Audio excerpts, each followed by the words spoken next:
मित्रांनो नमस्कार.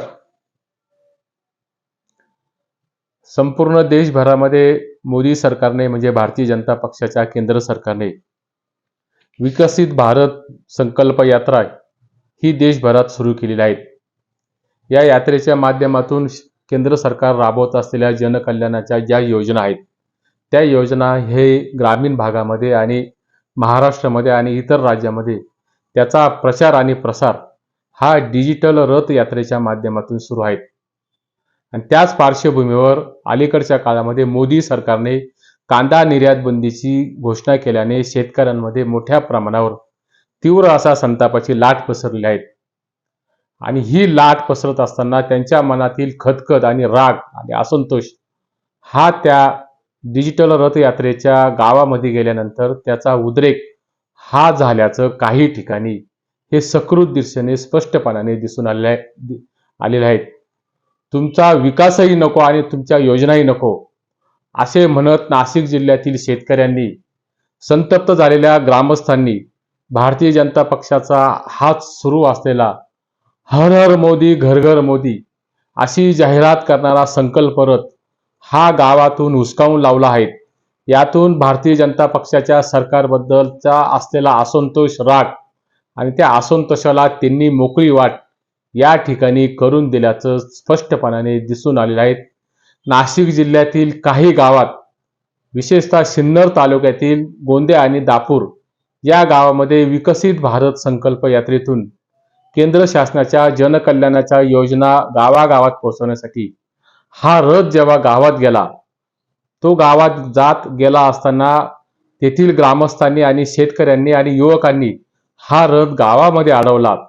आणि हा रथ अडवत असताना संतप्त झालेल्या शेतकऱ्यांनी, युवकांनी आणि ग्रामस्थांनी त्या रथ चालवणाऱ्यावर प्रश्नांची सरबत्ती केली आणि हा रथ या ठिकाणी रोखून धरलेला आहे.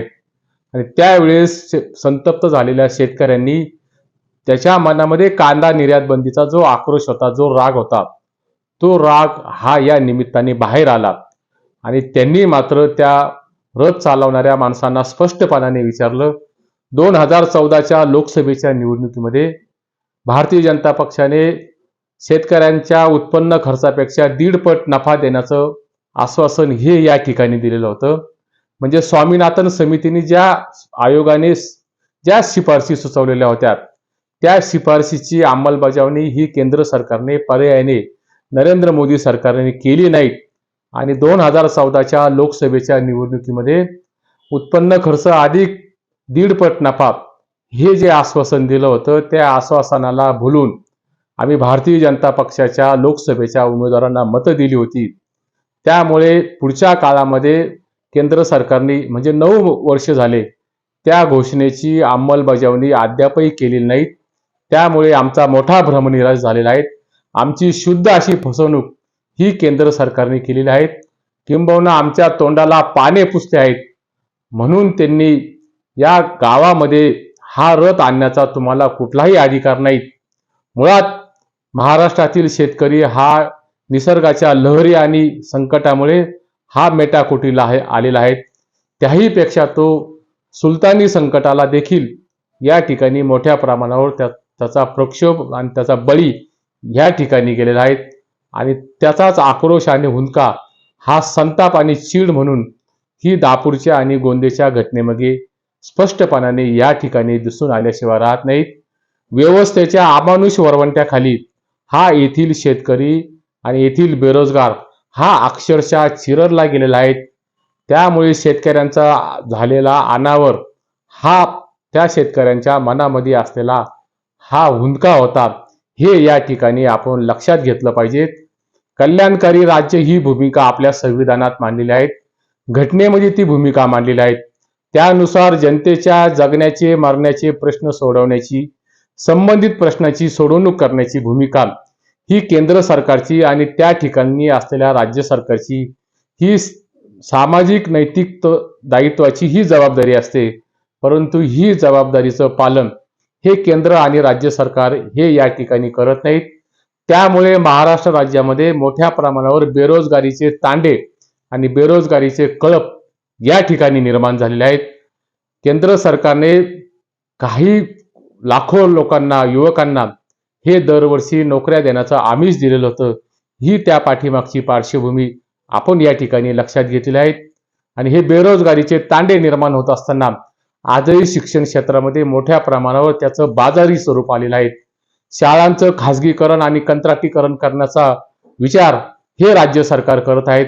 आणि दुसऱ्या बाजूला मद्य परवान्याला मुक्त परवाना देण्याचं धोरण हे राज्य सरकारने या ठिकाणी अवलंबलं असल्याचं स्पष्टपणाने दिसत आहे.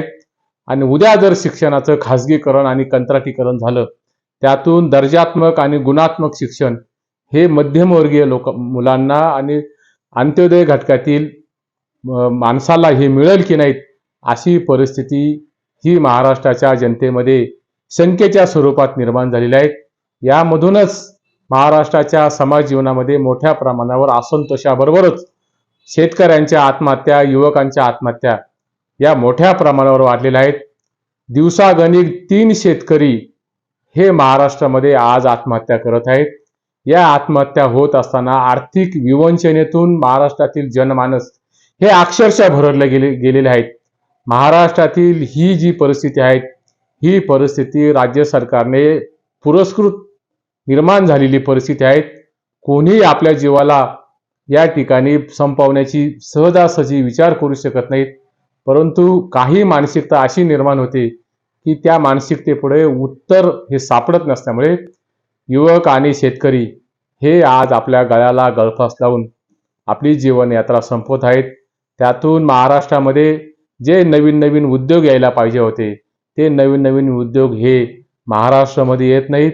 किंबहुना महाराष्ट्रामध्ये येऊ पाहणारे उद्योग आहेत, हे उद्योग हे गुजरातमध्ये पळवण्याचं काम हे यापूर्वी महाराष्ट्राने पाहिलेले आहेत.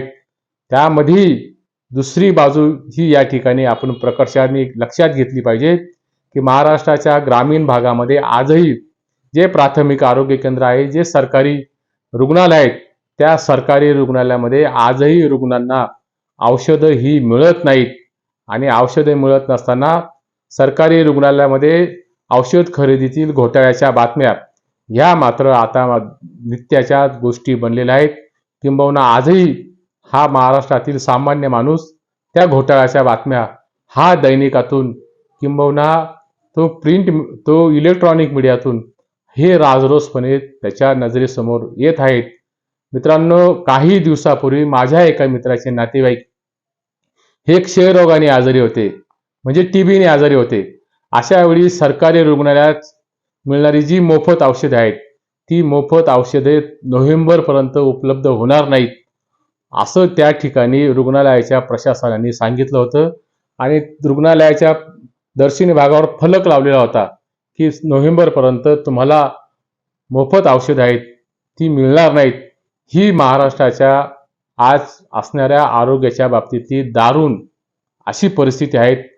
आणि अशी परिस्थिती निर्माण झाली असल्यामुळे त्या रुग्णाने शेजारच्या पाजारच्याकडून किंबहुना नातेवाईकांकडून उसनवारी करून ही औषधं खाजगी दवाखान्यातून किंवा खाजगी मेडिकल स्टोअरमधून ही खरेदी केलेली आहेत.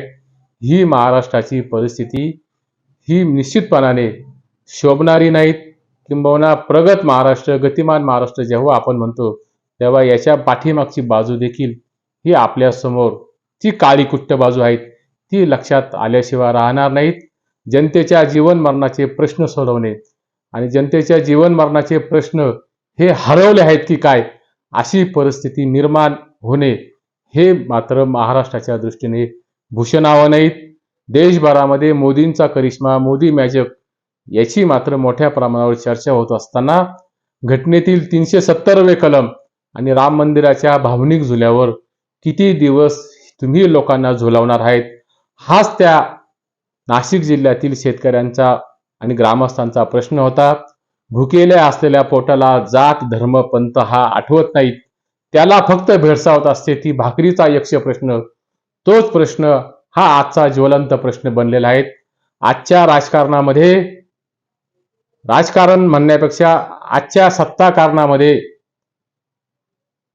सत्ताकारणामध्ये एकमेकांचे पक्ष फोडून, एकमेकांचे पक्ष गिळंकृत करून सत्ता उपभोगणं आणि सत्ता पुढे नेणं आणि नको त्या ठिकाणी आरोप आणि प्रत्यारोपांची राळ उडवणं हे महाराष्ट्राच्या राजकारणामध्ये निर्माण झालेली नवीन संस्कृती आहे. ही संस्कृती निर्माण होत असताना राजसत्तेला, राजकीय सत्तेला आणि राजकीय सत्तेवर बसणाऱ्या मंडळींना हे कर्तृत्वाचं भान हे विसरत चालल्याचं या ठिकाणी दिसून येत आहेत. हे सत्ता कारणांमध्ये आजच्या होणाऱ्या ज्या चिखलफेकी आहेत, जो शिमगा तयार झालेला आहे, तो शिमगा हा मात्र महाराष्ट्राच्या अंगवळणी पडल्याचं आज तरी स्पष्टपणाने दिसत आहेत. शिक्षण, आरोग्य आणि मूलभूत सुविधा पुरवणं हे राज्य सरकारचं घटनात्मक कर्तव्य असताना त्याचं मात्र आज पालन होताना दिसत नाहीत. किंबहुना आजही कुपोषित होणाऱ्या मुलांची संख्या मोठ्या प्रमाणावर आहे. आदिवासी भागामध्ये, मेळघाट सारख्या भागामध्ये आजही कुपोषणाने बाल रुग्ण दगावण्याची त्याची संख्या ही मोठ्या प्रमाणावर आहे.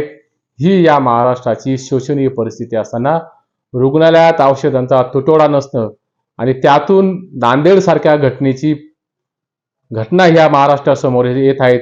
नांदेडमधील बालकांचे झालेले मृत्यूसत्र हे महाराष्ट्रातील ठसठशीत उदाहरण डोळ्यासमोर असताना आजही राज्यातील सरकारी रुग्णालयामध्ये, महाविद्यालयामध्ये, वैद्यकीय महाविद्यालयामध्ये आणि रुग्णालयामध्ये औषधांचा तुटवडा हा आजही निर्माण झालेला आहे. त्या ठिकाणी मध्यमवर्गीय माणसाला आणि अंत्योदय जीवन जगणाऱ्या माणसाला ही औषधं या ठिकाणी मिळत नाहीत. आजही ग्रामीण जिल्हा रुग्णालयात किंवा उपजिल्हा रुग्णालयात तुम्ही गेलात तर त्या ठिकाणी श्वानदंशाची लस ती त्या ठिकाणी उपलब्ध होत नाहीत. सर्पदंशाची लस देखील ही त्या ठिकाणी उपलब्ध होत नाहीत.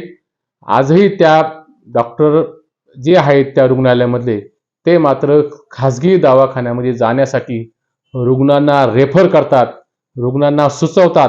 यातून खाजगी दवाखान्यांची आणि सरकारी दवाखान्यांची असलेली लागेबंद आणि त्यातील असलेली जी पाशवी अशी संकटाची वीण ही आपल्या समोर दिसल्याशिवाय राहत नाहीत.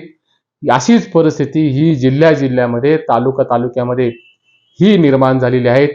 आणि अशा परिस्थितीमध्ये महाराष्ट्रामध्ये आणि देशामध्ये मंदिरासाठी कोट्यावधी रुपये खर्च किंवा उधळपट्टी ही होत आहेत आणि दुसऱ्या बाजूला सरकारी रुग्णालयामध्ये ही औषधं शिल्लक नाहीत असे फलक लावले जात आहेत.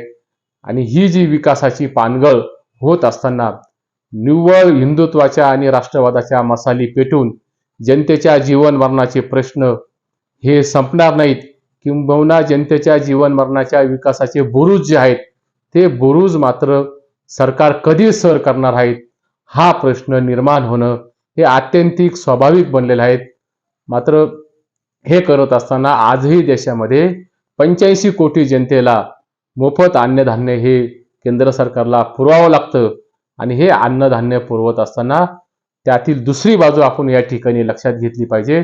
आजही 85 कोटी जनतेला आपण स्वतःच्या जगण्यावर, स्वतःच्या सामर्थ्यावर हे त्यांना उभं करू शकत नाहीत, किंबहुना त्यांना आत्मनिर्भर हे बनवू शकत नाहीत. ही भारताची असलेली फार मोठी विदारक अवस्था ही या ठिकाणी स्पष्टपणाने समोर आल्याशिवाय राहत नाहीत. एका बाजूला भारताचा GDP वाढलेला आहे असं सांगितलं जातं, दुसऱ्या बाजूला भारत हा महासत्ता बनलेला आहे आणि तिसऱ्या बाजूला भारत हा विश्वगुरू बनलेला आहे. हे न समजण्या इतकी जनता ही दूधखुळी आहेत. यावर मात्र राज्य सरकारने विश्वास किंबहुना केंद्र सरकारने विश्वास हा ठेवू नये. छत्तीसगड, मध्य प्रदेश आणि राजस्थानमध्ये भारतीय जनता पक्षाने निर्विवादपणाने सत्ता मिळवली आणि निर्विवादपणे सत्ता मिळवत असताना देशभरामध्ये 12 राज्यांमध्ये ही भारतीय जनता पक्षाची राज्य सरकार आहेत. अलीकडच्या काळातील विजयामुळे महाराष्ट्रामध्ये देखील मोदी मॅजिक किंबहुना मोदींचा करिश्मा हा चालू शकेल अशी दिवा स्वप्न बाळगणं हे महाराष्ट्राच्या दृष्टीने हे गैरलागू ठरणार आहेत. कारण महाराष्ट्राच्या मातीत जो सेक्युलरिझमचा जो पाया आहे तो सेक्युलरिझमचा पाया हा मजबूत असा पाया आहे. हे या ठिकाणी आपण लक्षात घेतलं पाहिजे. पूर्वी काँग्रेसच्या काळामध्ये अनेक पक्षांतर झाले असे नाही म्हणता येणार नाहीत. पक्षांतर निश्चित झालेले आहेत, परंतु काँग्रेसच्या काळात पक्षांतर होत असताना पक्ष गिळंकृत करण्याचं आणि पक्षाचं अपहरण करण्याचे प्रकार हे कधीही झालेले नाहीत. किंबहुना विरोधी पक्ष असलेल्या काँग्रेसला काँग्रेस मुक्त करण्याचा प्रकार ही आज जी घोषणा किंवा वल्गना हे सत्ताधारी लोक करत आहेत, त्यातून भारताच्या लोकशाहीला फार मोठा धोका हा पुढच्या काळामध्ये निर्माण झाल्याशिवाय राहणार नाहीत. महाराष्ट्राच्या विकासासाठी आम्ही सत्तेत सहभागी झालो आहोत असे जे अलीकडचं पांडित्य काही विरोधी पक्षातून सत्तेच्या सावलीला गेलेली जी माणसं आहेत ती मात्र सातत्याने सांगत आहेत. त्या सत्तेच्या आश्रयाला गेलेल्या तथाकथित आमदारांना आणि मंत्री महोदयांना एक प्रश्न या ठिकाणी महाराष्ट्र विचारतो, तुमचा विकास मात्र कोणाचा आहे आणि विकास तुम्ही कुठे केलेला आहे हे मात्र महाराष्ट्राला या ठिकाणी सांगितलं पाहिजे. महाराष्ट्राच्या मनामध्ये आजही असलेली जी लोकप्रतिनिधी आहेत ती लोकप्रतिनिधी ही जी पक्षांतर करणारी मंडळी आहेत, ही पक्षांतर करणारी मंडळी ही केवळ आर्थिक प्रलोभनाला आणि स्थावर मालमत्ता वाढवण्याच्या उद्देशाने ही सत्तेमध्ये सहभागी झालेले आहेत आणि त्यातून जनतेच्या मनामध्ये, सामान्य लोकांच्या मनामध्ये, बेरोजगारांच्या मनामध्ये मोठ्या प्रमाणावर असंतोष आणि असंतोषाची धग ही निर्माण झालेली आहेत. त्यातून जनतेच्या जीवन मरणाचे प्रश्न हे आज मोठ्या प्रमाणात गंभीर स्वरूपात आणि बिकट स्वरूपात निर्माण झालेले आहेत आणि त्यामुळेच संकल्प रथयात्रेला प्रश्न विचारण्याची आणि संकल्प रथयात्रा माघारी पाठवण्याचं धाडस हे नाशिक जिल्ह्यातील काही शेतकऱ्यांनी केलेलं आहे आणि जागरूक नागरिकांचे समूह तयार होत आहेत. ही गोष्ट मात्र निश्चितपणाने स्वागतार्ह आहेत. नाशिक जिल्ह्यातील घटनेने हेच या अधोरेखित झालेले आहेत. महाराष्ट्राच्या विकासाच्या किती कल्पना, स्वप्न आणि कल्पनारंजन हे महाराष्ट्रातील राज्यकर्ते जर करत असले तरी महाराष्ट्राच्या मतदारांना तुम्ही गृहीत धरू नका. महाराष्ट्रातील मतदार हा सजग असा मतदार आहेत आणि पुढच्या काळामध्ये हा मतदार असंतोषाचं त्यांच्या मनामध्ये जे प्रकटीकरण आहेत ते प्रकटीकरण उद्या हे मतपेटीतून व्यक्त झाल्याशिवाय राहणार नाहीत. तुम्ही जर महाराष्ट्रातील मतदारांना जर मेंढरं समजत असाल तर तुम्ही मात्र मूर्खाच्या नंदनवनात वावरत आहात, हेच या ठिकाणी आपण लक्षात घेतलं पाहिजे. नाशिक जिल्ह्यातील गोंदिया आणि दापूरच्या घटनेमध्ये ज्या पद्धतीने शेतकऱ्यांनी संकल्प भारत विकासाचा रथ, भारतीय जनता पक्षाचा आणि केंद्र सरकारचा रथ हा जो माघारी पाठवलेला आहे, नवे तो हुसकावून लावलेला आहे, यातून एकच गोष्ट प्रतिबिंबित होते की महाराष्ट्राच्या शेतकऱ्यांच्या मनामध्ये केंद्र सरकारच्या असलेल्या शेतकरी विरोधी धोरणाचा प्रचंड असा असंतोष आणि प्रचंड असा संताप हा त्यांच्या मनामध्ये निर्माण झालेला आहे. आजही कांद्याच्या अनुदानाचे प्रश्न हे शेतकऱ्यांच्या बँक खात्यावर जमा झालेले नाहीत. आज प्रोत्साहनपर योजनेसाठी जे 50,000 रुपये नियमित कर्जदार भरणाऱ्या शेतकऱ्यांना हे देण्याचं आश्वासन हे राज्य सरकारने दिलेलं होतं, त्यातील 50% रक्कम ही काही शेतकऱ्यांच्या खात्यावर जमा झालेली आहे. उर्वरित 50% शेतकरी हे आजही वंचित आहेत. 2 वर्षापूर्वी, 2.5 वर्षापूर्वी अतिवृष्टीने ज्या शेतकऱ्यांचं नुकसान झालं होतं त्या शेतकऱ्यांच्या नुकसानीचे पंचनामे करून देखील त्यांना नुकसान भरपाई ही या ठिकाणी मिळालेली नाहीत. ही या महाराष्ट्रातील शेतकऱ्यांची वास्तविक दाहकता आहेत. त्या दाहकतेतूनच केंद्र सरकारच्या जनकल्याणाच्या योजना राबवणारा रथ हा हुसकावून लावणं हे मात्र या ठिकाणी त्यांच्या दृष्टीने हे त्यांच्या स्वाभिमानाच्या अस्मितेचं प्रतीक आहेत. हे या ठिकाणी राज्य सरकारने आणि केंद्र सरकारने लक्षात घेतलं पाहिजे. तुर्तास येथेच थांबतो. हा व्हिडिओ आवडला असेल तर व्हिडिओला लाईक करा, सबस्क्राईब करा, मित्रपरिचितांना पुढे पाठवा. धन्यवाद.